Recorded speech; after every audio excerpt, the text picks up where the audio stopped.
Hi, ಎಲ್ಲರಿಗೂ ನಮಸ್ಕಾರ. ಸಿಟಿಗಳಲ್ಲಿ ಹಾಗೂ ಹಳ್ಳಿಗಳಲ್ಲಿ ಮನೆಗಳಲ್ಲಿ ಮಾಡುವಂತಹ ತುಂಬಾ ಸಿಂಪಲ್, ತುಂಬಾ ಟೇಸ್ಟಿ ಹಾಗೆ ಆರೋಗ್ಯಕರವಾದ ಕುಂಬಳಕಾಯಿ ಪಲ್ಯ. ಇದು ಅನ್ನದ ಜೊತೆಗೆ, ರೊಟ್ಟಿ ಜೊತೆ, ಚಪಾತಿ ಜೊತೆಗೆ ಹಾಗೆ ಪೂರಿ ಜೊತೆಗೆ ಸಹ ಹೊಂದ್ಕೊಳ್ಳುವಂತಹ ಸೂಪರ್ ಸೈಡ್ ಡಿಶ್. ಕುಂಬಳಕಾಯಿ ಅಂದ್ರೆ ಲೋ ಕಾಸ್ಟ್ ನಲ್ಲಿ ಹೈ ಟೇಸ್ಟ್ ಇರುವ ಗೋಲ್ಡನ್ ತರಕಾರಿ. ರುಚಿ ಮತ್ತು ಆರೋಗ್ಯ ಎರಡನ್ನೂ ಒಂದೇ ಬಾರಿ ಕೊಡೋ ತರಕಾರಿ ಅಂದ್ರೆ ಕುಂಬಳಕಾಯಿ. ಮೊದಲಿಗೆ ಕುಂಬಳಕಾಯಿನ ಈ ರೀತಿ ಸಣ್ಣ ಸಣ್ಣಗೆ ಹೆಚ್ಚಿಟ್ಕೊಂಡಿದ್ದೀನಿ, ಒಂದು ಬಟ್ಲಷ್ಟು.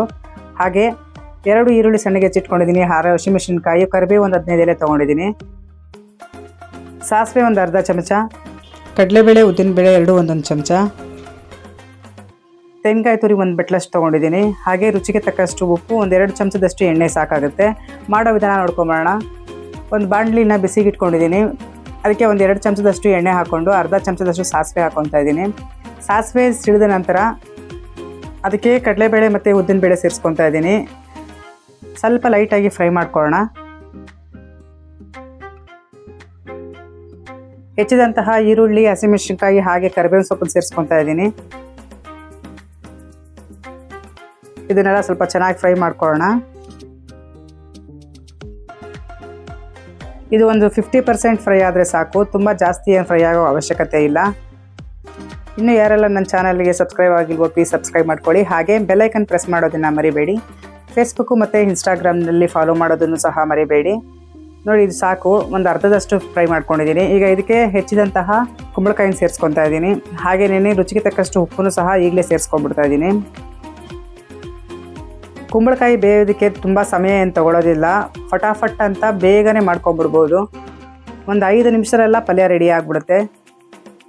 ಚೆನ್ನಾಗಿ ಮಿಕ್ಸ್ ಮಾಡ್ಕೋಬೇಕು. ಇದನ್ನು 1-2 ನಿಮಿಷ ಚೆನ್ನಾಗಿ ಇದನ್ನು ಮಿಕ್ಸ್ ಮಾಡ್ಕೊಳ್ಳೋಣ.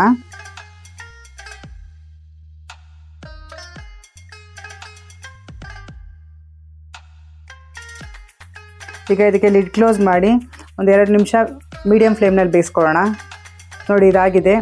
ಇದಕ್ಕೆ ಇವಾಗ ತುರಿದಿಟ್ಕೊಂಡಿರುವಂತಹ ತೆಂಗಿನಕಾಯಿ ಹಾಕ್ತಾಯಿದ್ದೀನಿ. ನಾನು ಇದನ್ನು ಮಿಕ್ಸಿ ಜಾರಿಗೆ ಸೇರಿಸಿ ಪುಡಿ ಹಾಕ್ಕೊಂಡಿದ್ದೀನಿ. ಈ ರೀತಿ ಮಾಡ್ಕೊಂಡು ಹಾಕೊಳ್ಳೋದ್ರಿಂದ ಚೆನ್ನಾಗೆಲ್ಲ ಹೊಂದ್ಕೊಳ್ಳುತ್ತೆ, ಟೇಸ್ಟು ಸಹ ತುಂಬ ಚೆನ್ನಾಗಿರುತ್ತೆ.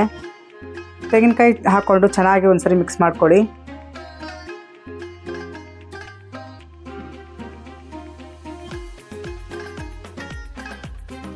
ನಾನಿಲ್ಲಿ ಒಂದು ಚೂರು ನೀರು ಸಹ ಬಳಸ್ತಾ ಇಲ್ಲ. ಇದು ಹಾಗೆ ಚೆನ್ನಾಗಿ ಫ್ರೈ ಆಗುತ್ತೆ. ನೀರು ಹಾಕಿದ್ರೆ ತುಂಬ ಮೆತ್ತಗಾಗುತ್ತೆ, ಚೆನ್ನಾಗಿರಲ್ಲ. ತೆಂಗಿನಕಾಯಿ ಹಾಕಿ ಚೆನ್ನಾಗಿ ಮಿಕ್ಸ್ ಮಾಡಿ ಮತ್ತೆ 2 ನಿಮಿಷ ಲೋ ಫ್ಲೇಮ್ನಲ್ಲಿ ಲಿಡ್ ಕ್ಲೋಸ್ ಮಾಡಿ ಬೇಯಿಸ್ಕೊಂಡಿದ್ದೀನಿ. ಕುಂಬಳಕಾಯಿ ಸೊಂಪಾಗಿ, ಬೇಳೆ ಎಲ್ಲ ಕ್ರಂಚಿಯಾಗಿ ಹಾಗೆ ತೆಂಗಿನಕಾಯಿ ಸುವಾಸನೆಯಲ್ಲಿ ಜೊತೆಯಾಗಿ ಒಂದೇ ಪ್ಲೇಟ್ನಲ್ಲಿ ರುಚಿ ಮತ್ತು ಆರೋಗ್ಯ ಎರಡೂ ಒಟ್ಟಿಗೆ ಸಿಗುತ್ತೆ. ಈ ಪಲ್ಯನ ಚಪಾತಿ, ಪೂರಿ, ರೋಟಿ ಯಾವುದ್ರ ಜೊತೆಗಾದರೂ ಸಹ ಸರ್ವ್ ಮಾಡ್ಬೋದು. ಈ ಪಲ್ಯ ಬೆಳಗಿನ ಉಪಹಾರಕ್ಕೂ ಹಾಗೂ ರಾತ್ರಿ ಊಟಕ್ಕೂ ಸಹ ಸೂಪರ್ ಚಾಯ್ಸ್. ರೆಸಿಪಿ ಇಷ್ಟ ಆದರೆ ಲೈಕ್ ಮಾಡಿ, ಶೇರ್ ಮಾಡಿ ಹಾಗೆ ಕಮೆಂಟ್ ಮಾಡೋದನ್ನು ಮರಿಬೇಡಿ. Thanks for watching.